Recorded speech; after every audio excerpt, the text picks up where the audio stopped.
S'il y a bien un truc que j'aime autant que le cinéma, c'est la musique. Personnellement, j'écoute beaucoup de rock et variétés françaises comme Renaud. Tadadam. Ouais, bref. D'ailleurs, si j'ai bien un groupe à balancer pour vous, c'est The Strut. C'est formidable. Allez écouter l'album Young and Dangerous, c'est un perfect. Bref, je reprends le sujet. S'il y a bien un instrument que j'adore depuis enfant, c'est la batterie. Parce que waouh, ça fait boum boum et j'adore les trucs qui font boum boum. Tant que ça tue personne, c'est lourd. Du coup, depuis gamin, je voulais absolument découvrir un film qui mélange le cinéma que j'aime et la batterie. Damien Chazelle m'a entendu.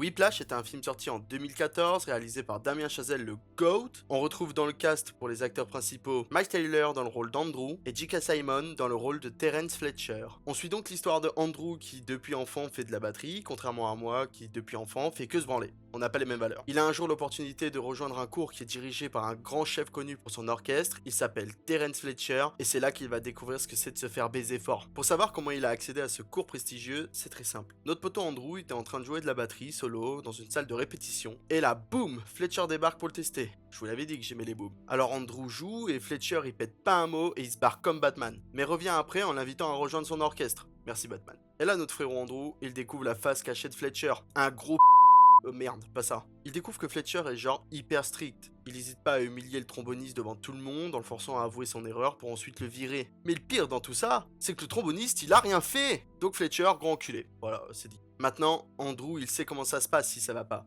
Donc il va se donner à fond, hein, vous imaginez bien, hein. Andrew devient direct la cible de Fletcher, et pendant qu'il joue le son Whiplash, il se trompe et Fletcher lui balance une chaise. Une chaise, putain! Bref, ça c'est le premier jour. Pas mal, non? Pour la suite, Andrew, il a une pression de baiser, vous imaginez même pas. Un grand chauve qui vous hurle dessus comme un fou, ça fait flipper. Suite à toute cette pression, Andrew, il s'entraîne à 100% sur la batterie, au point que même ses mains saignent. Ce que je vous ai pas dit, c'est qu'Andrew, il avait une copine. Bah, suite à tout ce qu'il se passe, il décide de rompre avec pour se mettre à fond sur son projet. Et évidemment, Fletcher continue de l'harceler mentalement et physiquement. Quelque temps après tout ça, il y a un concours très important, et ce baltrou d'Andrew, je le dis bien, ce baltrou d'Andrew, il perd les partitions. Voilà, il perd les partitions. Heureusement pour lui, il avait tout retenu, donc il a joué de tête, ce qui impressionnera Fletcher hein, et le public. Donc Andrew 1, chaise 0. Pour qu'au final, Fletcher décide de ramener un autre boog pour qu'il joue à sa place. Super comme remerciement. Mais il arrivera finalement à la récupérer. Plus de peur que de mal. Un autre concours approche et là Andrew il doit impressionner tout le monde et montrer que c'est lui le boss de la batterie. Et du coup, il loupe son bus, il loue une voiture et il s'encule avec. Yes, Andrew, on t'aime.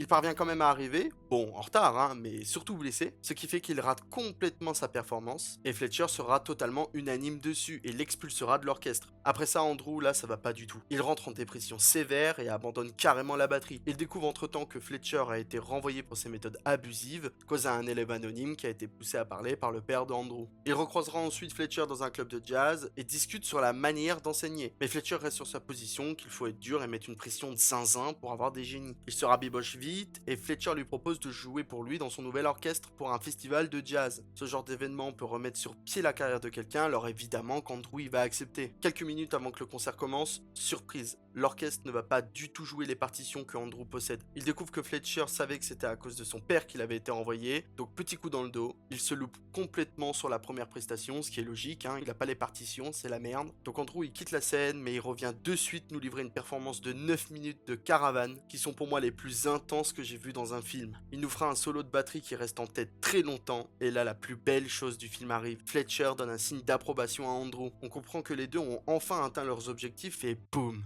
fin du film. Waouh, c'est la première chose que j'ai dit quand le film s'est terminé. J'étais tellement dedans que mon cœur battait la chamade. Le film laisse un message de ne jamais abandonner. Il y aura toujours des difficultés sur votre chemin et il faudra les surmonter. Et Andrew nous le montre bien dans le film. Fletcher, joué par J.K. Simon, c'est un grand 10 sur 10. L'acteur est très très fort pour faire ressortir des émotions de peur, de colère, de joie, c'est incroyable. Suite à ça, il gagnera 3 prix, dont un Oscar, un Golden Globes et un BAFTA pour le meilleur second rôle dans un film. Le film aura également un Oscar et un BAFTA pour le meilleur montage et un dernier Oscar pour le meilleur mixage son. Comme quoi, il faut savoir serrer les vis pour avoir quelque chose d'exceptionnel. Merci d'avoir regardé la vidéo. Ça m'a fait plaisir de vous parler de Whiplash car c'est un film très important pour moi. J'en garde que des bons souvenirs, c'est un peu mon empire romain. Avant de finir, j'espère que ma vidéo vous a donné envie d'écouter les musiques du film, mais surtout de le voir. En tout cas, moi j'ai très envie de le revoir maintenant. Si vous avez aimé la vidéo, n'hésitez pas à mettre un like, à vous abonner et à partager, ça fait toujours plaisir. C'était Obito et on se retrouve une prochaine fois pour vous faire découvrir ou redécouvrir des classiques du 7e art nommés le cinéma.